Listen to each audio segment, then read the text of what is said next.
Hare Krishna. All glories to Srila Prabhupada. So today we will discuss Narad Bhakti Sutra 48, which is Yaha Karm Phalam Tyajati Karmani Sanyasyati Tato Nirdvando Bhavati. And the translation is as follows: that who can cross beyond illusion? That person who renounces material duties and their profits, thus transcending duality. So we will discuss this after invoking the mercy of Purvati Acharyas and Lord Chaitanya. Ajanulambit bujao Kanakavadato Sankirtanay Kapitarao Kamalayataksho Vishwambaro Dijvaro Yugdharma Palo Vande Jagat Priya Karo Karunavataro Vande Shri Krishna Chaitanya Nityanando Sahodito Gaudoday Pushpando Chitro Chando Tamonudo Panchatattvatmakam Krishnam Bhakta Rupa Swarupakam Bhaktavataram Bhaktakyam Namami Bhakta Shaktikam Shri Krishna Chaitanya Prabhu Nityananda Shri Advait Gadadhar Shivasadi Gaur Bhakta Vrinda Hare Krishna Krishna Krishna Hare Hare Hare Ram Ram Rama Hare Hare Vairagya Vidya Nij Bhakti Yoga Shikshartham Ekah Purusha Purana Shri Krishna Chaitanya Sharir Dhare Kripam Buddhir Yastam Aham Prapatte Namo Vishnu Padaya Krishna Preshthaya Bhutale Srimate Bhakti Vedanta Swaminiti Namine Namaste Sarasvate Deve Gauravani Pracharine Nirvishesha Shunyavadi Paschatya Desh Tarine. Hare Krishna. So Sri Narad spoke about in previous sutras the fact that the Asat Sangha, bad association, is like a river and which fills the ocean of miseries called Bhavsagar, and it creates that illusion. And he further discussed that who will come out of this illusion, who will be liberated, who can cross over this ocean of material miseries. So he is speaking various activities by which a sadhaka, a person practicing devotional service, can actually cross this ocean. And in that spirit, he is saying, so we have to assume the carry forward of the words Kastarti, who will be delivered, who can cross. So Shri Narad here says, well, somebody who has renounced the fruits of his labor, and secondly one who has renounced material activities altogether. And what will happen if we renounce the Karamphala, the fruits, the income that we generate by doing material activities, or what will happen if we renounce material activities altogether? So that means that by the strength of these two activities, our dvandva, the dualities of life, that will be extinguished. And once the dualities of life is finished for a devotee, then he can progress very fast in devotional service and cross over the ocean of material miseries. Lord Krishna also speaks about this dvandva. What is this dvandva? What is this duality? And what happens? How it is? Is it applicable to a select few privileged class, or is it universally applicable? How what happens when you come out of it? So all these points are discussed in Bhagavad Gita, wherein Lord Krishna says that Ichcha Dve Samuthena, that the Dvandva, the duality, essentially means desire and envy. So Srila Prabhupada numerous occasions, Srila Prabhupada explained what is this desire. And Srila Prabhupada says that the desire is to gratify our own senses. And then what is this envy? Srila Prabhupada says, well, the envy is being envious against Krishna, towards Krishna. That if somebody is envious of Krishna, that is the mool, the original dvesha, envy. So whether it is applicable to all or a select few, so Lord Krishna says that ichha dvesh samuthena dvandva mohen bharata, that this this duality is basically desire and envy, and it creates that kind of the illusion that Ishvaro ham bhogi siddho ham bhagwan sukhi, that I am the controller, I am the proprietor, and I am very strong, and all the objects should be used to gratify my senses, not Krishna's senses. That's the basic idea. Krishna bahir mukha hai, bhog vancha kare, nikatastha maya tare chapatiya dhare. Srila Prabhupada explains this particular prayer from Chaitanya Charitamrita, that as soon as a person, a jiva, develops this thought to enjoy separately from Krishna, independent of Krishna, then immediately he becomes vimukha, he becomes bereft of the association of Krishna, and then as soon as that happens, the Maya Devi, or the illusion, is just standing close by, and chapatiyadhari, they just snatch him and take it to the material world. So Krishna says sarva bhutani sammoham sarge yanti parantapa. Sarga means repeated births, repeated. We are born, we die, we are again born, we are again born, we are again born, we are again born. It is also called samsar, it is also called samsmriti. So when somebody is getting born, again and again, bhutva parilete, again and again is dying, or it is dying, jayate hi jatasya hi dhruvo mrityu dhruvam janma mritasya cha, that the one who is born he is destined to die, and one who dies is destined, dhruvo, it is certain that the person will be born again. So this is called sarg, this is called samsar, that the person is in this repeated cycle of birth and death, expanding into 8.4 million species of life.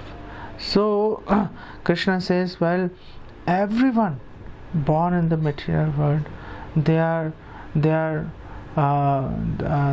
born into this illusion of this duality. They are born, they are already injected with this virus of desire and envy. So if everyone, and Srila Prabhupada explains that, you see, in any particular country or state, the government, they collect all the bad elements, all the thieves, and they keep them at one place, so that to be able to manage them properly. And Srila Prabhupada says that place is a prison house. So similarly, this material world, basically, essentially, it is a prison house, and all the bad elements, those who thought that they are the enjoyers, not Krishna, and they were thrown, including ourselves, they are thrown in this material world. And that is why Krishna says anybody who is situated in this material world is actually all the living entities. It is not sarva bhutani, all living entities, not any select few. Sarva bhutani, all of them are born into delusion, all of them are affected by the disease called raga and dvesha. So fine, we understood, okay, that we are born into this Raghavandesha. So why should we try to become free from this Raghavandesha? Well, it suits us, we like certain things, we try to be close to that, and we don't like certain things, we try to avoid them. What's wrong with that? That's the question. And Krishna actually explains the just next verse of 7 chapter 28 verse. Shri Krishna is explaining that Yesham tu antagatam papam, that those persons whose all the sins have been destroyed, and jananam punya karmanam, those people who have accumulative sufficient quantity of pious activities. Now what happens for them? Te dvand moha nirmukta, they become free from this duality of life.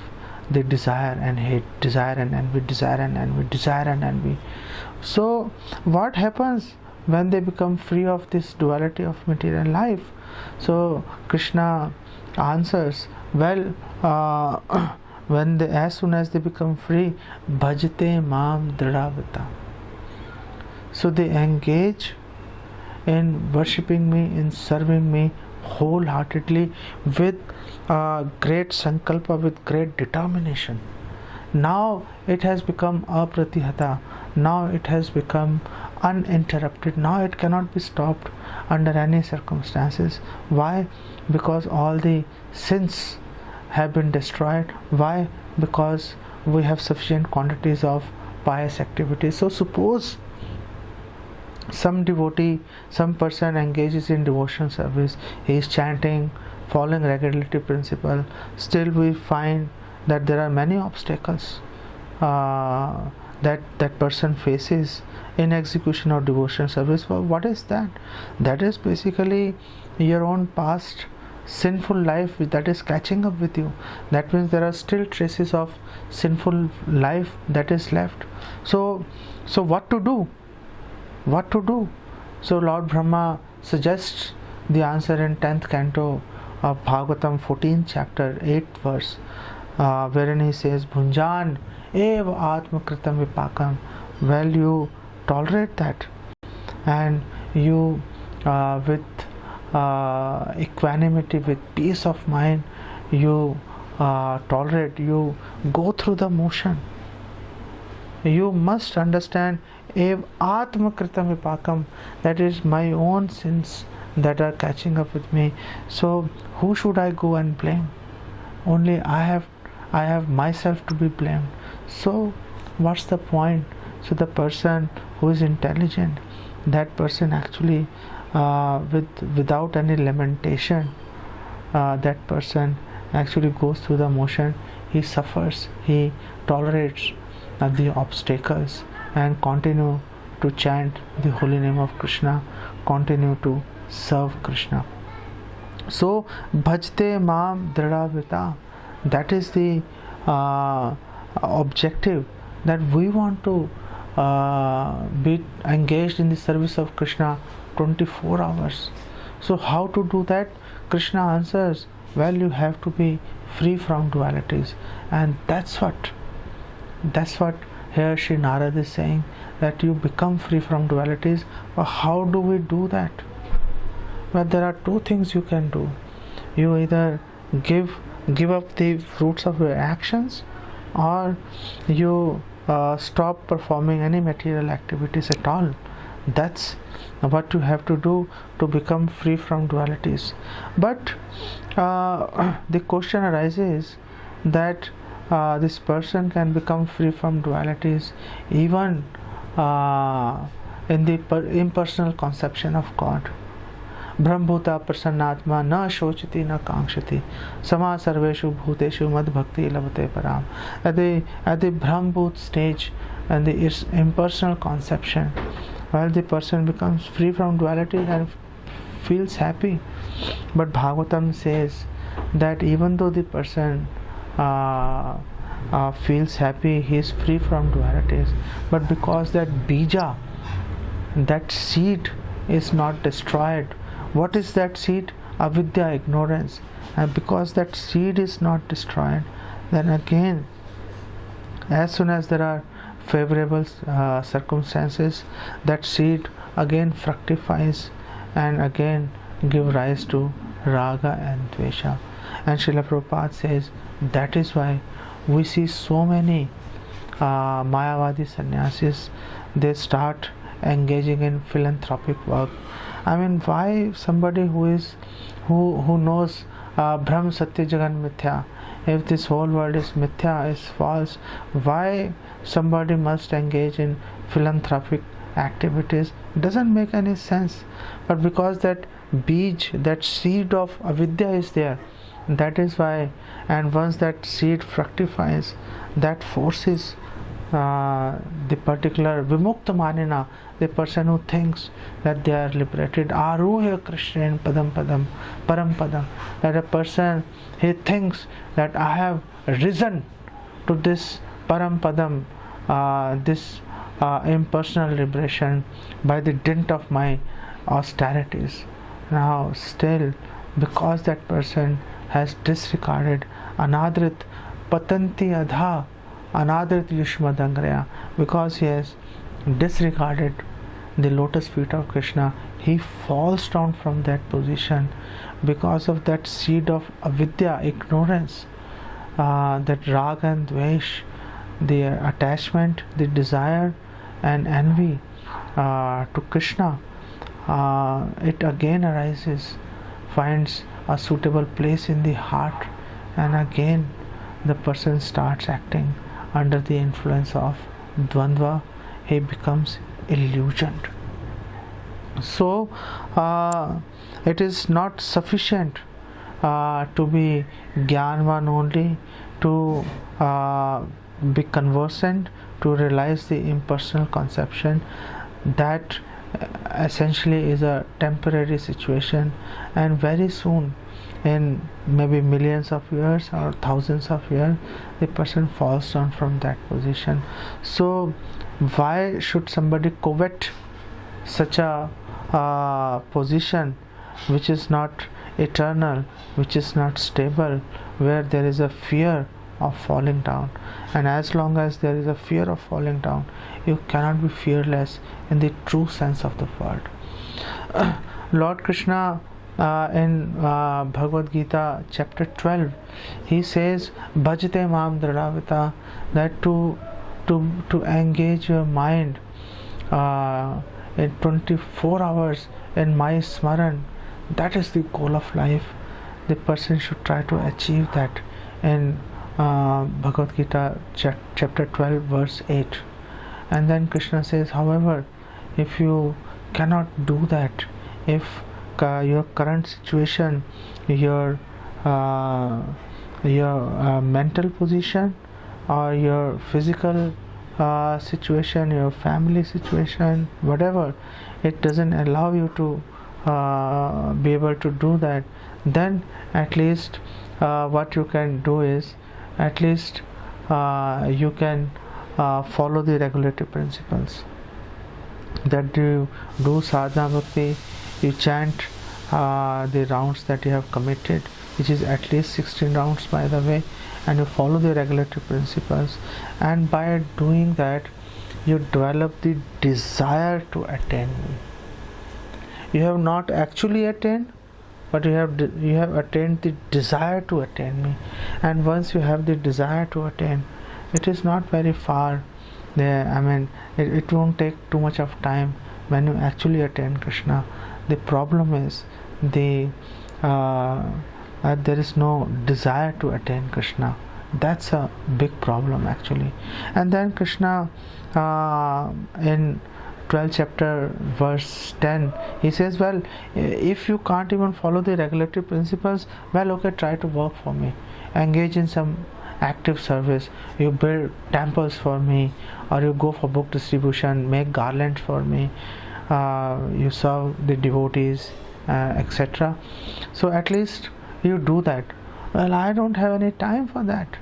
Then Krishna says, okay, well, even if you can't even do that, well then I understand that you are busy earning money, Okay, well, you give 50% of your income to the devotees who are engaged in serving Krishna, who are engaged in Bhurida Jana, who are broadcasting.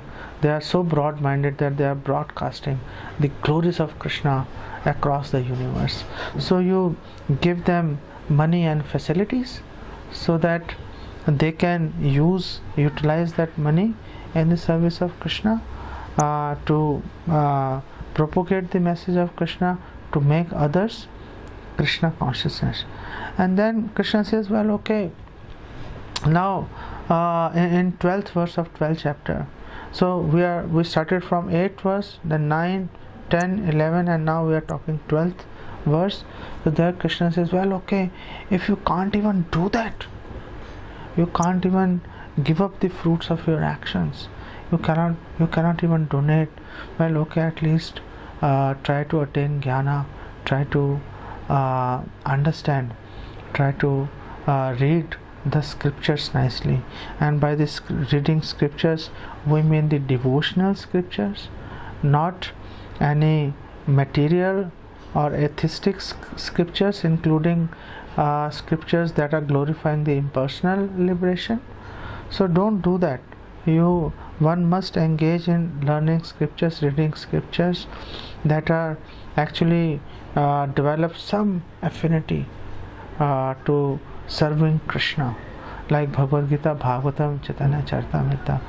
So Krishna says, okay, well, you do that. However, Krishna qualifies, okay, you read scripture, you try to gather knowledge. However, Krishna says that better than knowledge, however, is meditation, dhyana, the meditation. If you can remember me, if that smarana, if you can remember me, that is even better. And our scriptures also say that satatam smartavya satatam vishnum vismartyo na jatuchit sarve vidhi nishedha sur etayor ev kinkara. That all the rules and regulation, do's and don'ts mentioned in our scriptures, they are servants of two principles. Always remember Krishna. The do's, we do certain things. Why we do certain things? To be able to always remember Krishna. And we do not do certain things. Nishedha, we don't do certain things. Why we don't do certain things? Because if we indulge in those activities, we may forget Krishna. So all the rules and regulation, do's and don'ts, they are servant of these two principles. Always remember Krishna and never forget him. So Krishna says that better than knowledge, however, is his dhyana, meditation upon him. And then he says better than meditation, however, is renunciation of fruits of action. That you renounce the fruit of action, whatever you are earning, you give a certain portion to the devotees or in the temple. So that's basically the point. That, and Srila Rupa Goswami, by his own example, he showed that. And there are many glorious devotees of disciples of Srila Prabhupada, and the most prominent of them was Sri Jayananda Prabhu, who gave whatever he had, even the money that he had for his medical treatment, he gave away even that money. And when all the devotees forcibly admitted him to the hospital, so that bed was very nice, very clean, so he made that bed a Vyasasana for Srila Prabhupada, and he himself was lying on the floor. So that's giving up, fruits. Whatever you have, just surrender it to the devotees. And don't worry what the devotees will do with it. Well, first of all, you should be lucky enough to be in the association of a sincere devotee, and you should be able to give donations to that devotee so that he can engage in the service of Krishna. Otherwise, you go in a temple and give the money. I mean, giving the money is the essential part. Unless you give the money, just like when we evacuate in the morning, we immediately are relieved, and unless our stomach is clear, we unless we pass stool nicely, we feel comfortable throughout the day. So this money is just like this stool. Unless we pass it along, unless we give it away, our mind will never be comfortable. And that's what Krishna is saying in this 12th verse of 12th chapter. He says, better than meditation is renunciation of fruits of action, for by such renunciation one can attain peace of mind. Attaining peace of mind is definitely most essential part of it. I mean, one should be able to give up everything just to get the peace of mind. Peace of mind actually enables you to feel happiness. If your mind is not peaceful, ashantasya kuto sukham, if your mind is disturbed, you whatsoever material facilities one may have, one can never feel comfortable, one can never feel happiness, because the mind is disturbed. That is why Shri Krishna is saying that he again comes back to this verse that you give up the fruits of activities. And in Bhagavad Gita, so here Shri Narad is talking about two things, that you give up material duties and give up fruits of actions. So Arjun, he got confused. I mean, what's happening? Whether I should give the fruits or give up the work itself. So he posed that question right at the beginning of Bhagavad Gita, 5th chapter, 1st verse. He said, well, you please ascertain and tell me very clearly whether I should give up doing work or whether I should give up the fruit of work. So then Krishna answered in the 2nd verse of 5th chapter, and Krishna says, Sannyasaha karma yogascha nishreyas karau ubhav, that if you want to attain, if you want to progress in spiritual life, both are okay, both are very nice. If you can give up material duties, very nice. If you can give up the fruit of your karma, if you can give donations, that is also very nice to progress in devotional service. However, he says, Krishna says, tayostu karma sannyasat karma yoga vishishite. However, since you have asked me a very pointed question, that of these two, which is superior, which is better, so let me tell you that instead of giving up the activities altogether, it is better to give up the fruits of your activities. You should give donations. And Lord Krishna says, sa sannyasi cha yogi cha, that person, to my mind, Arjuna, he is the real sannyasi, he is the real yogi, not the person who doesn't light up the fire or who is lying nishkriya without doing any activities. Well, that's okay, but it's not superior. The superior thing is that you really act, you earn money and then you give the money to propagation of Krishna consciousness. That's the most important thing.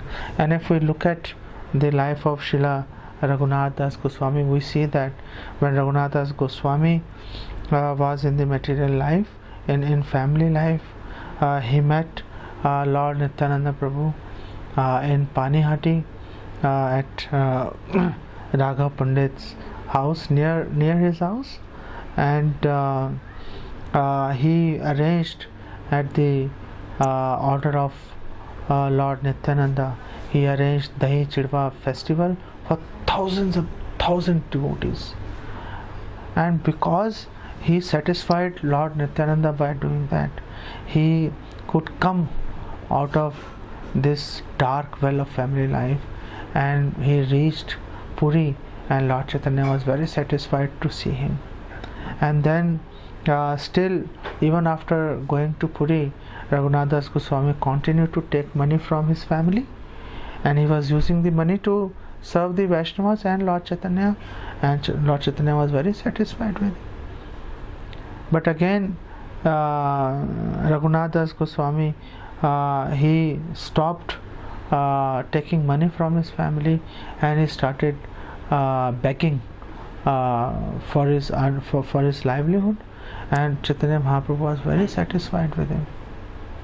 Now, oh, he is making progress. And then Raghunath Das Goswami, he stopped altogether begging, and he was eating rotten rice, and the rice which even the cows will reject. So he was eating those morsels of rotten rice. And when Lord Chaitanya found out about this, he felt very satisfied. In fact, Chaitanya Mahaprabhu went with Swarup Damodar Goswami to the bhajan kutir of Raghunath Das Goswami, and he forcibly took the morsel of rotten rice, and he also ate it. And he said, well, I haven't eaten any prasad which is tastier than this. This is the tastiest prasad that I have eaten so far.